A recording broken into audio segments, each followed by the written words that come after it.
ఓం శ్రీ రంగనాథ పరబ్రహ్మణే నమః. ఈరోజు మేము శ్రీరంగం వచ్చామండి స్వామివారిని దర్శించుకోవడానికి.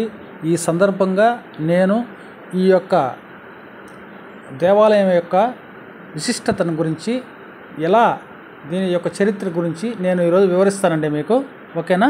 రైట్. శ్రీ వైష్ణవ కేంద్రాలు 108 ఉన్నాయండి. అతి శ్రేష్టమైనది శ్రీరంగం క్షేత్రం. ఈ 108 దివ్యక్షేత్రాలు ఒక వృక్షం లాంటిదైతే ఆ వృక్షానికి వేరు లాంటిదే శ్రీరంగం. ఈ వృక్షానికి జలము పోస్తే ఆ జలము వేరు ద్వారా వృక్షము పూర్తిగా పాకినట్లు శ్రీరంగం ఒక్కటే దర్శనం చేసుకుంటే 108 పుణ్యక్షేత్రాలు దర్శించినంత ఫలితాన్ని లభిస్తుందని పెద్దలు చెప్పిన మాట అండి ఇది. త్రేతాయుగంలో ఇక్ష్వాకు వంశరాజు వల్ల బ్రహ్మదేవుని వద్ద లభించి పూజించి వచ్చిన శ్రీరంగ విమానం శ్రీరాముని వల్ల విభీషణుడికి ప్రసాదించబడింది.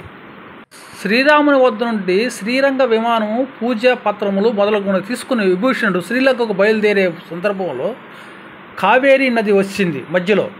అప్పుడు బ్రహ్మజ్ఞ సమయమైనందున ఆ సమయంలో చేయవలసిన పనులు నిర్ణయించుటకు విభీషణుడు తన పైన ఉన్న శ్రీరంగ విమానమును దించి చంద్ర పుష్కరిణి తర్వాత ఉన్న ఆనందపీఠమందు పనులు ముగించి శ్రీరంగనాథునికి మధ్యాహ్నం పూజ చేశాడు.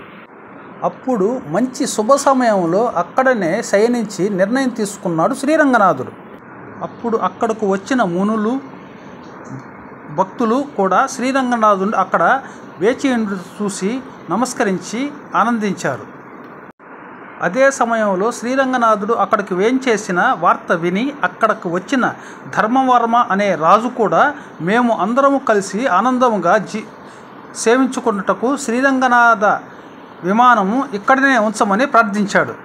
అందుకు విభీషణుడు రేపు తెల్లవారగానే మొదట బ్రహ్మోత్సవం గావించాలి కాబట్టి నేను ఆలస్యమైంది అని చెప్పి బయలుదేరడానికి సిద్ధమయ్యాడు. అయితే బ్రహ్మోత్సవమును ఇక్కడనే వైభవంగా జరిపించుకుంటాము అని ధర్మవర్మ అందరూ చెప్పినది విని విభీషణుడు అంగీకరించాడు. బ్రహ్మోత్సవమును రంగ వైభవంగా జరిపించారు. ఆ తరువాత శ్రీలంకకు సిద్ధమైన విభీషణుడు శ్రీరంగ విమానమును ఎత్తుకొన ప్రయత్నించగా అది ఎంతకీ అది కదలలేదు. వెంటనే విభీషణుడు శ్రీరంగనాథునితో తనకు జరిగిన బాధను విన్నవించుకొనగా శ్రీరంగనాథుడు ప్రత్యక్షమై విభీషణ, ధర్మవర్మకు ఇక్కడే వచ్చి స్థిరపడతానని పూర్వము వాగ్దానం చేసి ఉన్నాను కాబట్టి నేను ఇక్కడే ఉంటాను. గంగా నది కంటే కావేరి ఉత్తమమైనది గాన ఇక్కడనే శయనిస్తాను. నేను ఇక్కడి నుండి నిన్ను చూసుకుంటానని దక్షిణ దిశ చూపులో నిన్ను కాపాడుతాను. నీవు చింతించకుండా లంకకు చేరి నీ రాజ్యపాలనను సక్రమంగా జరపమని చెప్పి విభీషణుని పంపించాడు శ్రీరంగనాథుడు.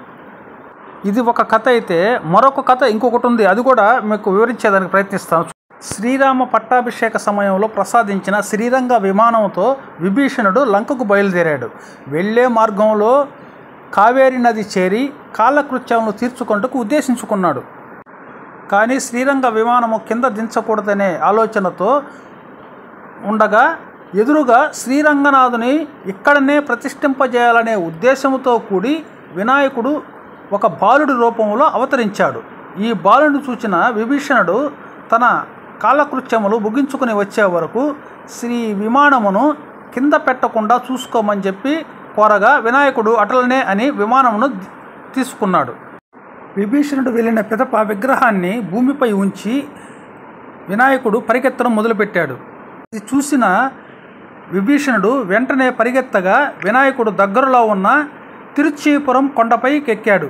విభీషణుడు కూడా ఆ కొండపైకెక్కి బాలుని వచ్చిన వినాయకుని తలపై ఒక మొట్టాడు. అప్పుడు ఆ బాలుడైన వినాయకుడు సాక్షాత్కరించి శ్రీరంగ విగ్రహాన్ని ఇక్కడే ప్రతిష్ఠించజేయడానికే ఈ నాటకం ఆడానని చెప్పి ఆ విధంగా శ్రీరంగనాథుడిని శ్రీరంగంలో అవతరించేదానికి ప్రధాన కారణమయ్యాడు శ్రీ వినాయకుడు. మొట్టమొదట ఇక్ష్వాకు మహారాజు వల్ల భూలోకమునకు వచ్చారు. తదుపరి చోళరాజు అయిన ధర్మవర్మ వల్ల కావేరీ నది ఒడ్డున అవతరించి నేటి వరకు కూడా శ్రీరంగనాథ స్వామి భక్తుల్ని కాపాడుతూ ఆనందం పొందుతున్నాడు. అనేక మండపాలు, భారీ ఎత్తున గోడలు, గోపురాలను కట్టించాడు ధర్మవర్మ. 5000 సంవత్సరాలకు పూర్వం కట్టబడిన ఈ దేవాలయమును చోళ, పాండ్య, హోయసాల, విజయనగర రాజులు మరియు నాయక్ రాజుల వల్ల అభివృద్ధి చెందింది.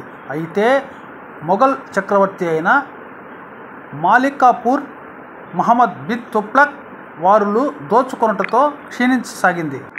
మరలా 15వ శతాబ్దం తర్వాత వైభవంగా జరుపుకొనుటకు ప్రారంభం జరిగింది. ప్రకృతి రమణీయతతో కూడినటువంటి ఆలయమే శ్రీరంగనాథ పట్టణం. కావేరి, కొల్లిడం అనే ఉభయ నదుల మధ్య అమరైన పుణ్య ద్వీపం శ్రీరంగం.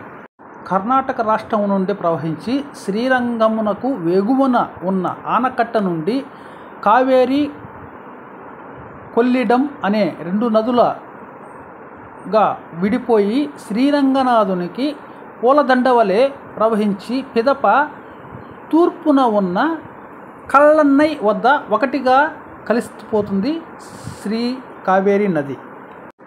స్థల విశేషము, మూర్తి విశేషము, తీర్థ విశేషము అనే 3 విశేషాలు కలిగినవి. మిగతా క్షేత్రాల్లో ఈ మూడింటిలో ఏదైనా 1 లేదా 2 మాత్రమే ఉండబడతాయి. ఇప్పుడు ఇలా 3 విశేషాలు కలిగి ఉండుట కాబట్టే ఈ శ్రీరంగము ఇంత ప్రత్యేకత సంతరించుకుంది. చిత్ర విచిత్ర శిల్పాలతోనే, నాట్య కళలతోనే 22 గోపురాలు కలవు. ఈ విధంగా మరెచ్చటనూ లేవు. పెద్ద పెరుమాళ్లను కటాక్షించిన వారు శ్రీపాదం మోసేవారు అవుతారు. మరి ఈ దివ్యక్షేత్రముల వలె ఏ విధంగా కూడా ఎక్కడా కూడా ఈ విధంగా ఉండదు. ఢిల్లీని పరిపాలించిన మహమ్మదీయ రాజైన బాదుషా కుమార్తె అయిన సుల్తానీ అని పిలిచే తులక నాచియార్ శ్రీరంగనాథుని ప్రేమ కలాపాలు సాగించి ఆయనతో ఐక్యమైపోయారు. ఉదయం మొదట నైవేద్యముగా రొట్టె, పాలు నైవేద్యంగా ఆరగింపబడతాయి. తిరుమంజన సమయంలో శ్రీరంగనాథ స్వామికి గళ్ళ లుంగిని అలంకరించబడతాయి. పెరుమాళ్ తాంబూలము వేసుకునేటప్పుడు మహమ్మదీయ సాంప్రదాయ ప్రకారం తమలపాకు పైన సున్నమును మరియు ఉప్పు కూడా వ్రాసి ఇవ్వబడుతుంది.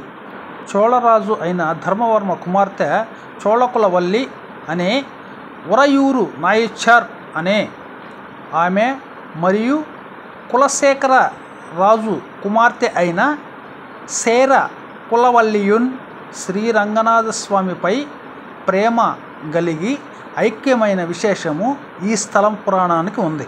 చోళ, పాండ్య మహారాజులు, ఇతర మహారాజులు భేదాభిప్రాయాలు కలగకుండా ఉత్సవ కార్యక్రమాలు జరిపించి ఉన్నారనే ప్రతీతి ఈ ఆలయానికి ఉంది. ఆసియాలోనే మిక్కిలి ఎత్తైన గోపురం అనే ప్రబలమైన రాజగోపురం ఎత్తు 236 అడుగులు, వెడల్పు 192 అడుగులు శ్రీమాన్ శిఖర్ స్వామి వల్ల కట్టి పూర్తి చేయించిన ఈ గోపురానికి 13 ద్వారాలు కలవు. అంతేకాకుండా పురాతనమైన శిల్పాలు, నాణ్యములు, రాగి పాత్రలు, విలువైన పాతకాలపు తాళాలు, కళా నైపుణ్యము నేర్పుతో చెక్కిన విచిత్రమైన బొమ్మలు అన్నీ గూఢ దేవస్థానమున కార్యాలయము ఎదురుగా ఉన్న పురాతన శాలలో చూచి ఆనందించుకోవడం చాలా విశేషమైనటువంటి విషయం. అందమైన శిల్ప నైపుణ్యాలు కలిగిన శ్రీ వేణుగోపాల స్వామి సన్నిధి రంగస్వామి నిలయం మండపంలో గల ఆండాల్ సన్నిధి దగ్గరలోనే ఉంది. అందమైన నైపుణ్యాలతో, కళా నైపుణ్యాలతోనూ కలిగి 8 స్తంభములు, 1000 స్తంభాల మండపములకు ఎదురుగా గల శేషనాయర్ మండపంలో ఉన్నది. అచ్చట దశావతారము శిల్పాలు గలవు. దీనికి దగ్గరలో ప్రసిద్ధి చెందిన తెల్ల గోపురం కూడా ఉందండి. అదేవిధంగా ఇక్కడ గరుడాల్వార్ సన్నిధి కూడా ఉందండి. ఈ గరుత్మంతుడును శ్రీ రంగనాథ స్వామిని సత్యలోకమునకు తీసుకుని రమ్మని బ్రహ్మదేవుడు పంపించినాడు. అందుచేతనే పెద్ద దేహముతో అతి గాంభీరముగా శ్రీరంగం వచ్చిన గరుత్మంతుడు శ్రీ రంగనాథ స్వామిని దర్శించి అతి వినయముతో సత్యలోకమునకు రావలసినదిగా కోరుకున్నాడు. అంతటా ఆ స్వామి భక్తులపై గల ప్రేమాభిమానముల చేత ఇక్కడి నుండి వెళ్ళుటకు ఇష్టపడక అలా కూర్చో వస్తా గరుత్మంత అని ఆజ్ఞాపించి లోనికి వెళ్ళారు స్వామి. అంతే గరుత్మంతుడు ఆ రోజు నుంచి ఈ రోజు వరకు అక్కడనే కూర్చుని భక్తులకు దర్శనమిస్తున్నాడు అనేది ప్రతీతి ఇక్కడ. అంతేకాకుండా ఈ సన్నిధికి వెలుపల వాలి సుగ్రీవుల సన్నిధులు కూడా ఉన్నాయి. ఏది ఏమైనా కూడా మేము శ్రీరంగం వెళ్ళి శ్రీ స్వామివారిని దర్శించుకోవాలనే ఉద్దేశంతో మేము ఈరోజు శ్రీరంగం వచ్చామండి. అలాగే శ్రీరంగంలోకి వెళ్ళాము, మేము శ్రీరంగనాథ స్వామిని దర్శించుకున్నాము. ఈరోజు మా జన్మ ధన్యమైందని భావిస్తున్నాం. అలాగే ఇక్కడ నుండి మేము మరలా జంబుకేశ్వరం వెళ్తున్నామండి. జంబుకేశ్వరంలో ఉన్న పరమేశ్వరుని దర్శించుకొని మళ్ళీ కూడా ఆ వీడియోను కూడా మళ్ళీ ఇంకొక వీడియోలో పెడతానండి. ఈ ప్రపంచంలో ఉన్నటువంటి దేవస్థానాలలో అతి పెద్దదైనటువంటి దేవస్థానం శ్రీ రంగనాథ స్వామి ఆలయం. అది శ్రీరంగంలో మాత్రమే ఉందండి. అందువల్ల నేను ఇక్కడికి వచ్చి దర్శించుకున్నాను. మీరు కూడా ఇక్కడికి వచ్చి ఈ స్వామివారిని దర్శించుకొని చరితార్థులు అవుతారని నేను ఆశిస్తున్నానండి. అలాగే ఈ వీడియోకి ముందుగా నేను చిదంబరంకి వెళ్ళి శ్రీ నటరాజస్వామి ఆలయ విశేషాల గురించి ఆ వీడియోలో చెప్పుకున్నానండి. దయచేసి దాన్ని కూడా మీరు చూసి ఆదరించండి. నేను చూసిన క్షేత్రాలని మీతో పంచుకోవాలనే ఉద్దేశంతోనే నేను ఈ వీడియోలు చేస్తున్నానండి. దయచేసి నాలో ఏదైనా తప్పులుంటే క్షమించమని మనస్ఫూర్తిగా మిమ్మల్ని కోరుకుంటున్నానండి. ఓం శ్రీ రంగనాథ పరబ్రహ్మణే నమః. ఓం శ్రీ రంగనాథ పరబ్రహ్మణే నమః. ఓం శ్రీ రంగనాథ పరబ్రహ్మణే నమః.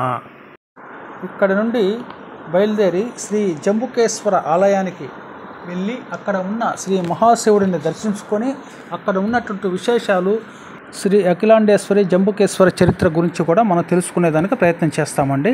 ఓకేనా?